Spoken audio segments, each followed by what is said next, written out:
Welcome. Today we're reading the chapter Phileas Fogg and Passepartout Meet, of the novel Around the World in 80 Days. Now, sit tight and let's get into it.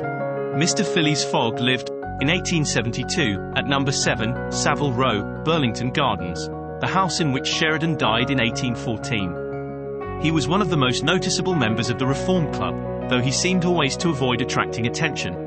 An enigmatical personage, about whom little was known, except that he was a polished man of the world. People said that he resembled Byron, at least that his head was Byronic, but he was a bearded, tranquil Byron, who might live on 1,000 years without growing old. Certainly an Englishman, it was more doubtful whether Phileas Fogg was a Londoner. He was never seen on 'Change, nor at the bank, nor in the counting rooms of the city. No ships ever came into London docks of which he was the owner. He had no public employment. He had never been entered at any of the Inns of Court, either at the Temple, or Lincoln's Inn, or Gray's Inn. Nor had his voice ever resounded in the Court of Chancery, or in the Exchequer, or the Queen's Bench, or the ecclesiastical courts. He certainly was not a manufacturer, nor was he a merchant or a gentleman farmer. His name was strange to the scientific and learned societies, and he never was known to take part in the sage deliberations of the Royal Institution or the London Institution, the Artisans' Association, or the Institution of Arts and Sciences.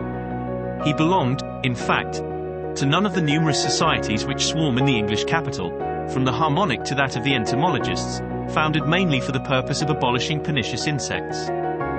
Phileas Fogg was a member of the Reform, and that was all. The way in which he got admission to this exclusive club was simple enough. He was recommended by the Barings, with whom he had an open credit. His checks were regularly paid at sight from his account current, which was always flush. Was Phileas Fogg rich? Undoubtedly, but those who knew him best could not imagine how he had made his fortune, and Mr. Fogg was the last person to whom to apply for the information. He was not lavish, nor, on the contrary, avaricious, for, whenever he knew that money was needed for a noble, useful, or benevolent purpose, he supplied it quietly and sometimes anonymously. He was, in short, the least communicative of men. He talked very little, and seemed all the more mysterious for his taciturn manner. His daily habits were quite open to observation, but whatever he did was so exactly the same thing that he had always done before, that the wits of the curious were fairly puzzled. Had he travelled? It was likely, for no one seemed to know the world more familiarly. There was no spot so secluded that he did not appear to have an intimate acquaintance with it. He often corrected, with a few clear words, the thousand conjectures advanced by members of the club as to lost and unheard of travellers, pointing out the true probabilities, and seeming as if gifted with a sort of second sight, so often did events justify his predictions. He must have travelled everywhere, at least in the spirit. It was at least certain that Phileas Fogg had not absented himself from London for many years. Those who were honoured by a better acquaintance with him than the rest, declared that nobody could pretend to have ever seen him anywhere else. His sole pastimes were reading the papers and playing whist. He often won at this game, which, as a silent one, harmonized with his nature, but his winnings never went into his purse, being reserved as a fund for his charities. Mr. Fogg played, not to win, but for the sake of playing. The game was in his eyes a contest, a struggle with a difficulty, yet a motionless, unwearying struggle, congenial to his tastes. Phileas Fogg was not known to have either wife or children, which may happen to the most honest people, either relatives or near friends, which is certainly more unusual. He lived alone in his house in Savile Row, whither none penetrated. A single domestic sufficed to serve him. He breakfasted and dined at the club, at hours mathematically fixed, in the same room, at the same table, never taking his meals with other members, much less bringing a guest with him, and went home at exactly midnight, only to retire at once to bed. He never used the cosy chambers which the Reform provides for its favoured members. He passed 10 hours out of the 24 in Savile Row, either in sleeping or making his toilet. When he chose to take a walk, it was with a regular step in the entrance hall with its mosaic flooring, or in the circular gallery with its dome supported by 20 red porphyry Ionic columns, and illumined by blue-painted windows. When he breakfasted or dined, all the resources of the club, its kitchens and pantries, its buttery and dairy, aided to crowd his table with their most succulent stores. He was served by the gravest waiters, in dress coats, and shoes with swan-skin soles, who proffered the viands in special porcelain, and on the finest linen. Club decanters, of a lost mould, contained his sherry, his port, and his cinnamon-spiced claret, while his beverages were refreshingly cooled with ice, brought at great cost from the American lakes.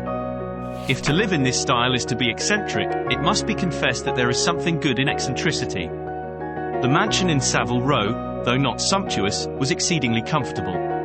The habits of its occupant were such as to demand but little from the sole domestic, but Phileas Fogg required him to be almost superhumanly prompt and regular. On this very 2nd of October he had dismissed James Forster, because that luckless youth had brought him shaving water at 84 degrees Fahrenheit instead of 86, and he was awaiting his successor, who was due at the house between 11 and half past. Phileas Fogg was seated squarely in his armchair, his feet close together like those of a grenadier on parade, his hands resting on his knees, his body straight, his head erect. He was steadily watching a complicated clock which indicated the hours, the minutes, the seconds, the days, the months, and the years. At exactly 11:30 Mr. Fogg would, according to his daily habit, quit Savile Row, and repair to the Reform. A rap at this moment sounded on the door of the cosy apartment where Phileas Fogg was seated, and James Forster, the dismissed servant, appeared. "The new servant," said he. A young man of 30 advanced and bowed. "You are a Frenchman, I believe?" asked Phileas Fogg. "And your name is John?" "Jean, if monsieur pleases," replied the newcomer, "Jean Passepartout. A surname which has clung to me because I have a natural aptness for going out of one business into another. I believe I'm honest, monsieur, but, to be outspoken, I've had several trades. I've been an itinerant singer, a circus rider, when I used to vault like Leotard, and dance on a rope like Blondin. Then I got to be a professor of gymnastics, so as to make better use of my talents, and then I was a sergeant fireman at Paris, and assisted at many a big fire. But I quitted France 5 years ago, and, wishing to taste the sweets of domestic life, took service as a valet here in England. Finding myself out of place, and hearing that Monsieur Phileas Fogg was the most exact and settled gentleman in the United Kingdom, I have come to Monsieur in the hope of living with him a tranquil life, and forgetting even the name of Passepartout." "Passepartout suits me," responded Mr. Fogg. "You were well recommended to me. I hear a good report of you." "You know my conditions?" "Yes, monsieur." "Good. What time is it?" 22 minutes after 11, returned Passepartout, drawing an enormous silver watch from the depths of his pocket. "You are too slow," said Mr. Fogg. "Pardon me, monsieur, it is impossible. You are 4 minutes too slow." "No matter, it's enough to mention the error. Now from this moment, 29 minutes after 11 a.m. this Wednesday the 2nd of October, you are in my service." Phileas Fogg got up, took his hat in his left hand, put it on his head with an automatic motion, and went off without a word. Passepartout heard the street door shut once. It was his new master going out. He heard it shut again. It was his predecessor, James Forster, departing in his turn. Passepartout remained alone in the house in Savile Row. Did you enjoy today's chapter of Around the World in 80 Days? Why not subscribe and ring the bell?